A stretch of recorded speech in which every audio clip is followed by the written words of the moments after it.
Terlebih dahulu saya mengucapkan terima kasih kepada kepimpinan UMNO, khususnya Presiden UMNO yang menjemput semua pemimpin kerajaan perpaduan termasuk saya untuk menghadiri Perhimpunan Agung UMNO 2023 pada pagi ini.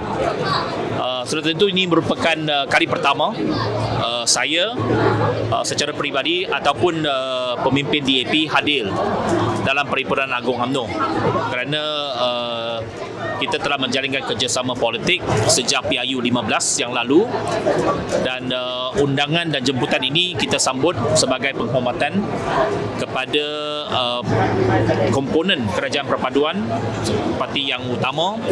Sudah tentu jemputan daripada UMNO ini penting kita hadir dan kita memberikan penghormatan, termasuk Perdana Menteri hadir juga, dan saya mengikuti dengan rapat apa yang dinyatakan oleh Presiden UMNO dalam ucapan dasar beliau. Secara keseluruhannya saya rasa amanat dan juga ucapan yang telah disampaikan itu sangat jelas, iaitu UMNO akan terus memainkan peranan untuk mempertahankan kerajaan perpaduan dan memohon untuk mencari titik persamaan dan juga menyuruh akar umbi UMNO untuk bersama-sama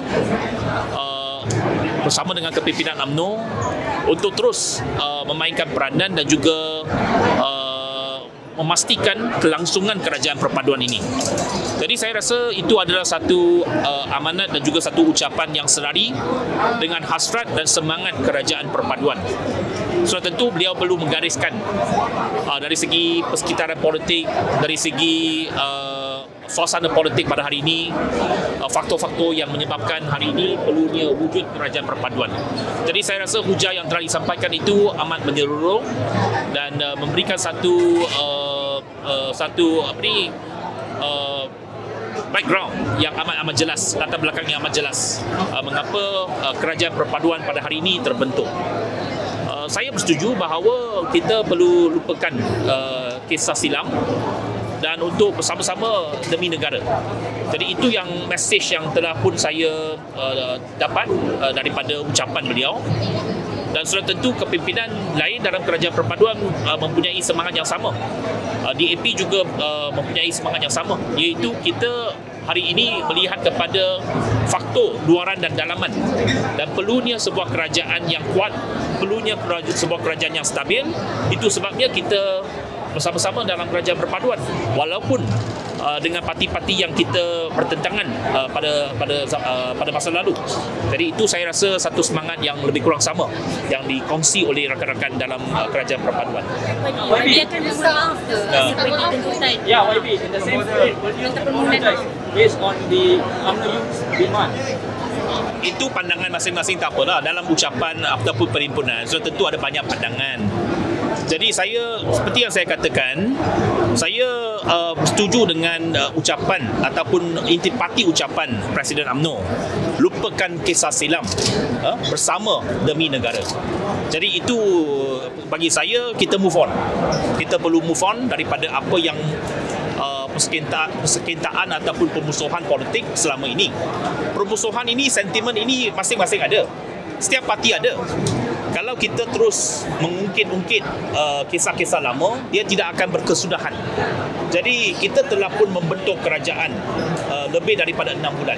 Okay? Kita telah pun membincangkan segala persetujuan dan juga komitmen masing-masing, dan kita telah pun move on sejak penubuhan kerajaan perpaduan. Jadi bagi saya apa yang dinyatakan oleh Presiden UMNO itu amat membadai dan kita akan terus bergerak ke hadapan. Maksudnya dia memang akan buat perjalanan seperti ini. Saya telah nyatakan bahawa saya bersetuju dengan pandangan Presiden UMNO. Kita move on, lupakan kisah silam bersama demi negara. Okey, itu jawapan saya. Apa beza GPS ni? Sebab GPS minta. Saya rasa itu saya tak perlu kita ulas lagi. Seperti yang kita kata, kita telah bentuk kerajaan lebih 6 bulan. Dan kerajaan ini telah berfungsi dengan baik. Jadi saya rasa kalau kita terus berpolemik dengan kisah-kisah silam, kisah-kisah lama, dia tak akan berkesudahan. Kerajaan telah terbentuk lebih 6 bulan. Kabinet telah berfungsi. Kita telah duduk dalam satu jemaah menteri setiap minggu. Lebih 6 bulan dah. Dan setakat ini tak timbul pun apa-apa isu berkenaan ketidakserahsiaan dalam parti-parti dalam kerajaan perpaduan, dan kita akan terus mengolak rangka ke hadapan. Yang penting pada hari ini kita tunjukkan komitmen kita bekerjasama. Jadi saya rasa kita sudah noktakan soal persengketaan, soal pemusuhan politik. Itu telah pun dinoktakan sejak tertubuhnya kerajaan perpaduan pada bulan Disember yang lalu. Jadi yang penting kita move on ke hadapan. Apa yang penting, ada pelbagai cabaran di depan kita. Cabaran politik, ada 6 pilihan raya negeri, cabaran ekonomi, cabaran pembangunan negara, macam-macam cabaran yang perlu kita tempohi bersama-sama.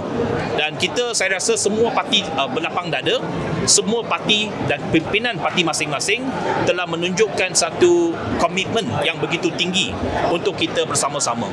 Dan saya rasa pandangan-pandangan yang lain tu kita hormati, tapi yang penting pimpinan masing-masing telah pun ada satu persefahaman yang begitu jelas.